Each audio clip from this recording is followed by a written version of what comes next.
So let us start a new series called Top 10 Things in Crime. In crime genre, let us see some videos for top 10 what and all happened in crime genre.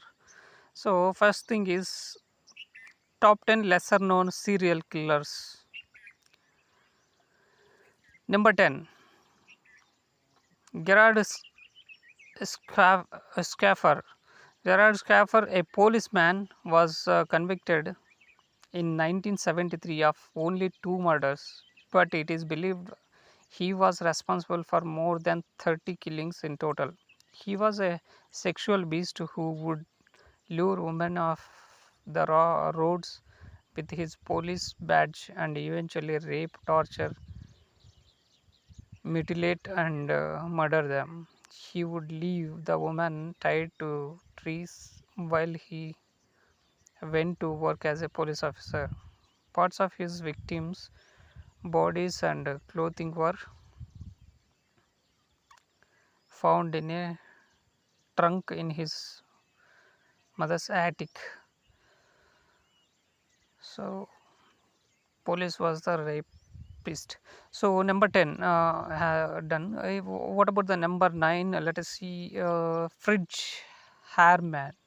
Fridge Haarman lived in Germany during a severe economic depression in 1918. He seduced a young runaway named Friedel Roth, who had run away from home. Friends of Roth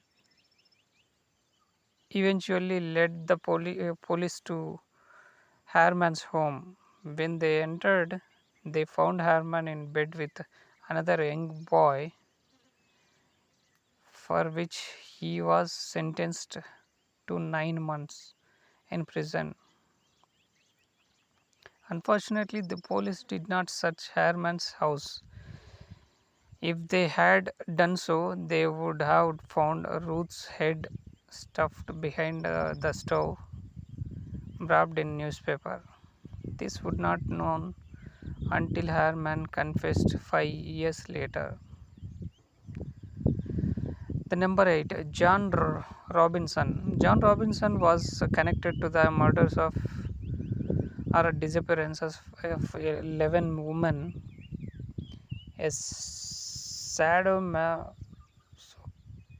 Robinson would lure women through the internet or personal ads to appease his sexual appetite. After 16 years of killing and cashing in on the social security checks of his victims, Robinson was caught when 2 barrels, each containing a female body, were found on his Kansas property. Number 7, Arthur Cross. Arthur Cross, also known as the Genesee River Killer, started his killing rampage when he was fighting in the Vietnam War. He claimed to have murdered and eaten 2 young Vietnamese girls.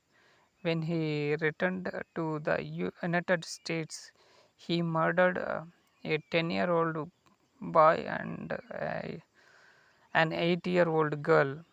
He was arrested and went to jail for 15 years for these crimes. After his release, he began murdering prostitutes, even in total. He was caught when the police saw him masturbating in his car near the spot where one victim had been found. Number 6, and Dennis Nilsson. Dennis Nilsson was a Scottish serial killer who lived in London. He is unique in that he does not fit and standard serial killer profile. Nilsson killed for friendship and company. He would invite a young man to his home and after sexual relations would kill him out of fear he would be left alone in the morning. He would then leave the corpse in his apartment for days so he could place it in various poses, such as watching television or sleeping in bed, as if the body were his boyfriend. When a local plumber found bones and rotting flesh in the apartment's sewage system, Nielsen was arrested and ultimately sentenced to life in prison for murdering 15 young men. So, pity.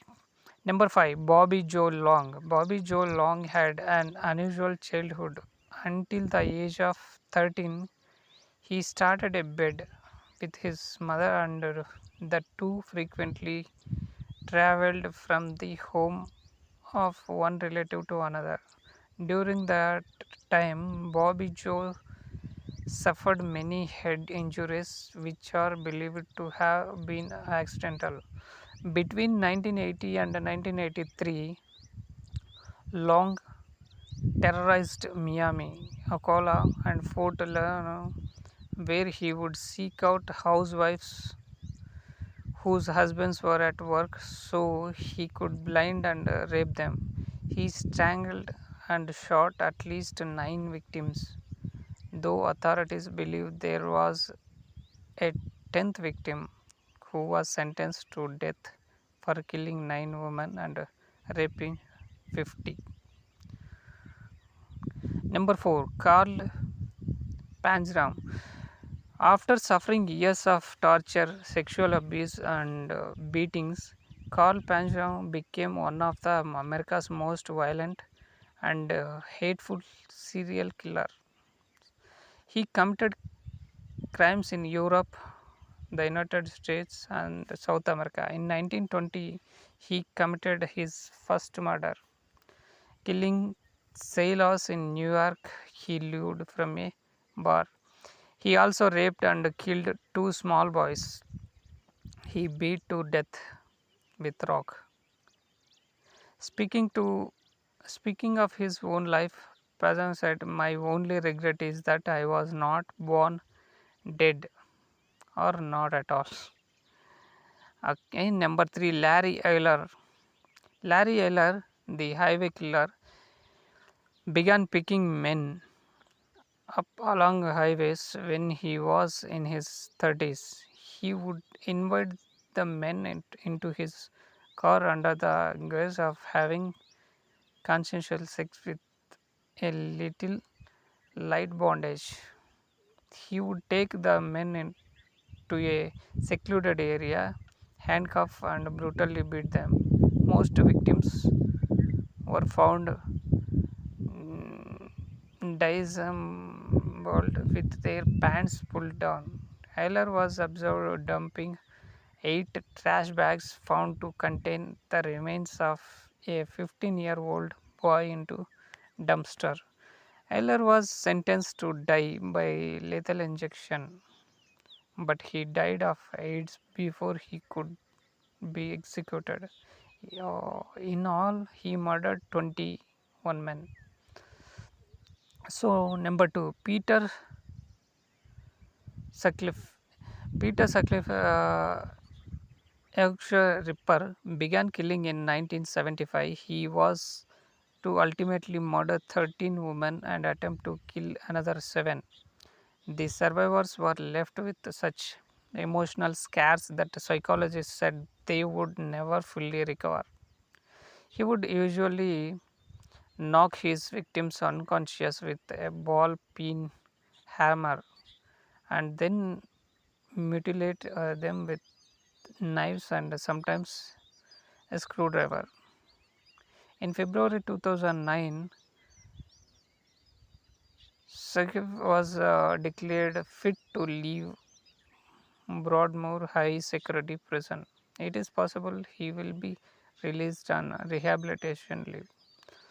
So, the last one, number 1, Peter Curtin. In the summer of 1929, a fresh corpse was found nearly weekly in the German city of